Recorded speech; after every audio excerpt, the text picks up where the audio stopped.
believe South and North Korea dialogue should be the precondition to the resumption of six-party talks? Well, we've always said that there were two elements to being able to get back to the table. The first was a real demonstrative commitment by the North Koreans to move back into compliance with their international obligations, and the second was that they continue a constructive dialogue with South Korea. So both of those are important to us. One more on North Korea. Yeah. The North Koreans are reacting to the U.S. ROK military exercise very strongly, and it says it's ready for war. So what's your reaction to that? Well, this is a regularly scheduled exercise. We traditionally have this kind of rhetoric and bluster at the time of these exercises, so we wouldn't consider that terribly new. Andy? One last one on North Korea. I'm wondering if you're able to say, and I'll let you say whether you're able to say it or not, whether or not the U.S. side has in any way felt that its specific concerns on monitoring and transparency are being honestly addressed. My understanding is that the conversations on this subject are also becoming more substantive and more constructive, but we're not yet at a point of being able to make decisions. Topic? Yes. Yeah. This past weekend there was a conference on Jerusalem and Doha, Qatar, basically the friend of the Palestinians, were warning, including Abbas, warning that the Israelis are rapidly changing the physical character of Jerusalem, and then Netanyahu countered back, accusing him of lying. My question to you: does the United States keep its own independent survey of excavations of the changing physical appearance of the old city of Jerusalem and the areas surrounding it? I can't speak to whether we keep our own sort of physical count. It would probably be relatively complex and difficult for us to do that, but the subject does always come up in our consultations, both with Israelis and with Palestinians, which gives us a chance to compare the impressions that they have and help them to come to a common impression to the extent that we can use our good offices in that context. More broadly, though, with regard to the Doha conference, let me just make the point that statements that serve to delegitimize the deep religious links that Muslims, Jews, and Christians all have to Jerusalem are not helpful. They're not helpful to the process, not helpful from any side.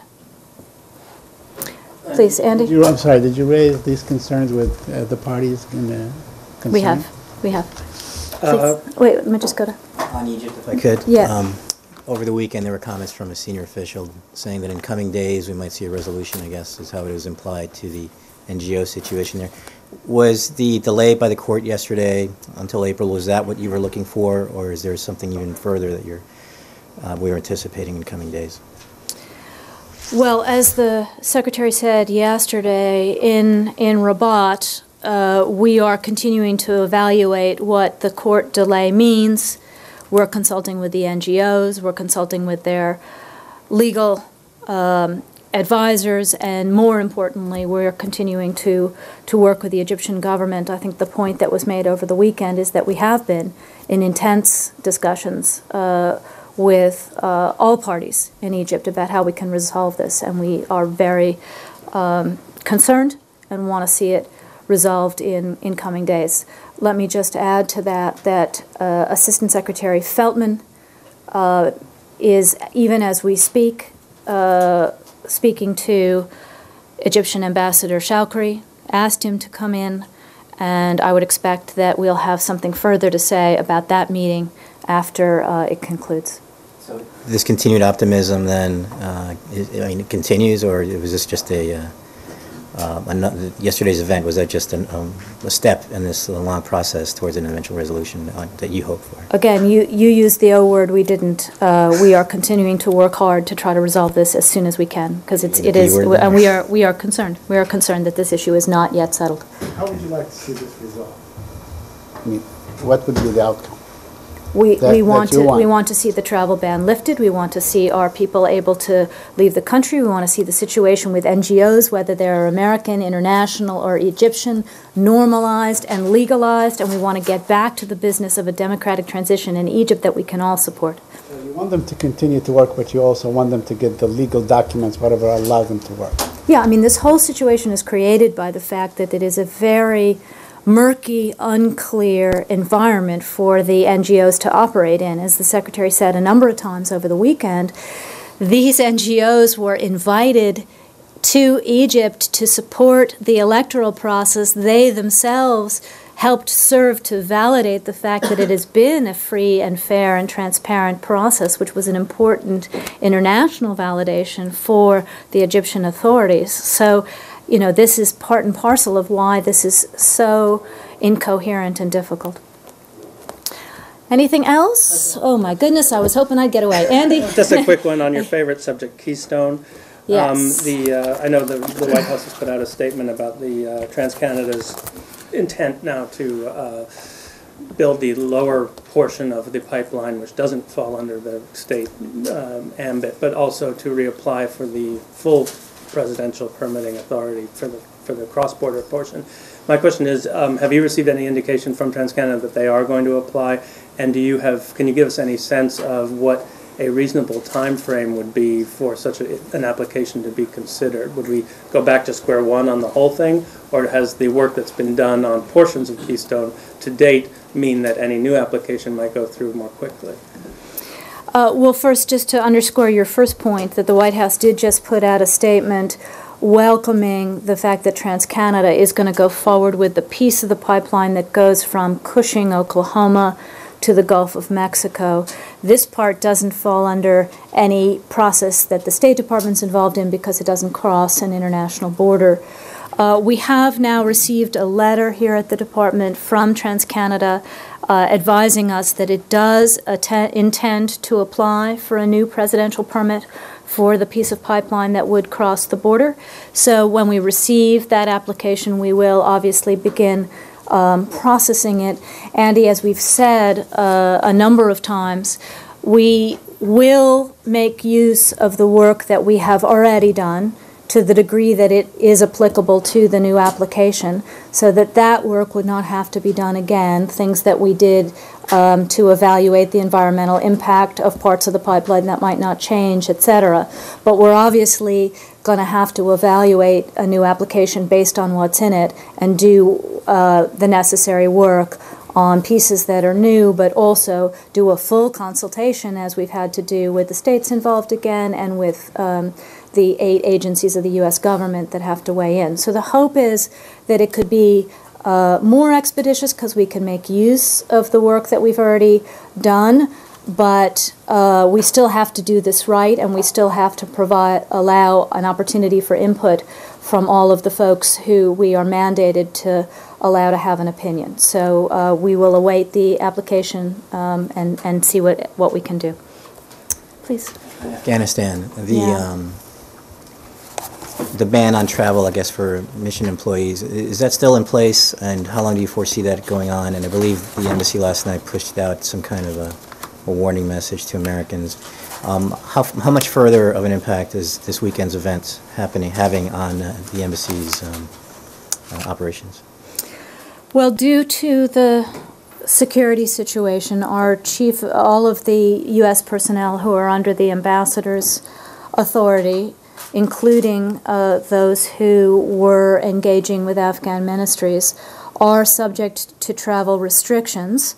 So the needs of the work are being evaluated on a case-by-case basis based on security. So this notion of a lockdown is inaccurate, but we are being cautious and looking at things on a case-by-case basis due to security, and will continue to evaluate the security posture and adjust it as necessary to protect the security of our staff.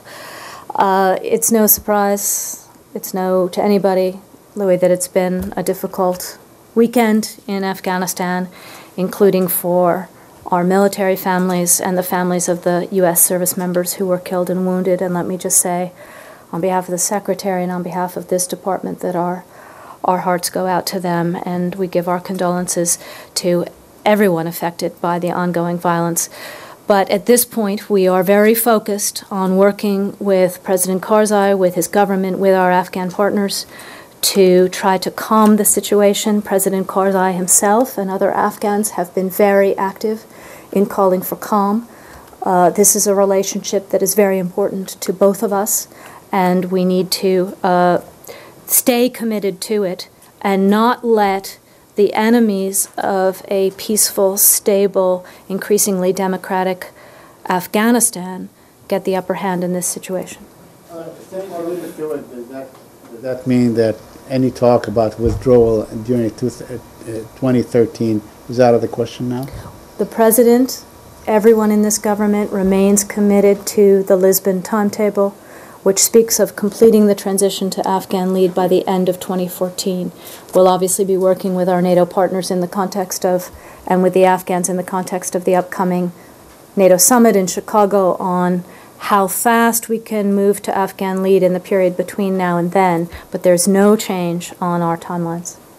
Your comment about the enemies of a peaceful, stable Afghanistan, is that who you believe is behind this violence? That it's a group of extremists that are exploiting this furor, and it's not just popular resentment?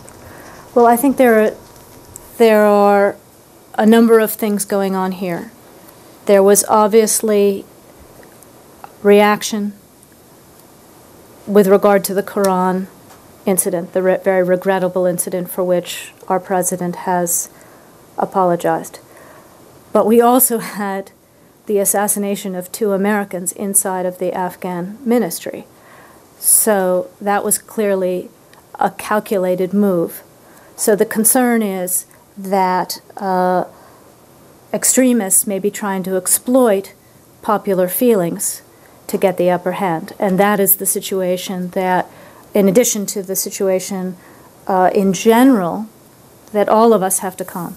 But you're hedging that. You're saying maybe. So you're not willing at this point to say that all these protests, the ones that have turned violent and the violence that has been perpetrated, is part of some insurgent plot to destabilize? No, there were obviously popular feelings that were ignited as a result of the Quran incident. That's a different thing than some of these targeted killings that we've seen. But what's most important now, and the Afghans and the Afghan government have really been strong in this regard, is that we all seek calm and so that we can move forward. Please. Goel, can I just go here? It's different. Still? Okay. On Afghanistan? Yeah. Thank you. Yeah. In order to avoid all these things in the future, whoever is behind, what kind of steps that you are taking that these things doesn't happen in the future? And second, this violence also has spread across the border in Pakistan. How diplomatically that your relations are impacting with Afghanistan and Pakistan because of these incidents? Well, with regard to the mishandling of religious materials, as you know, the military, General Allen, ISAF, have committed to a complete and full investigation in cooperation with our Afghan partners. They've also committed to ensure that we do what's necessary on the education side with personnel.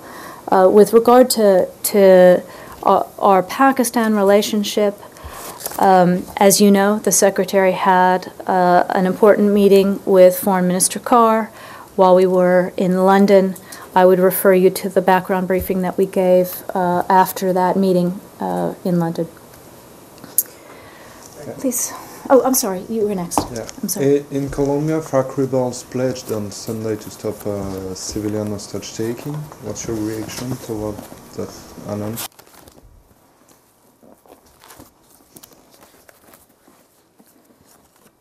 Well, obviously we would support the release of these hostages as an important step forward, and we note that the FARC has promised to release all of its prisoners before, so obviously we want to see these steps actually implemented, but it is a good thing that they've made the commitment, and now we need to see it happen.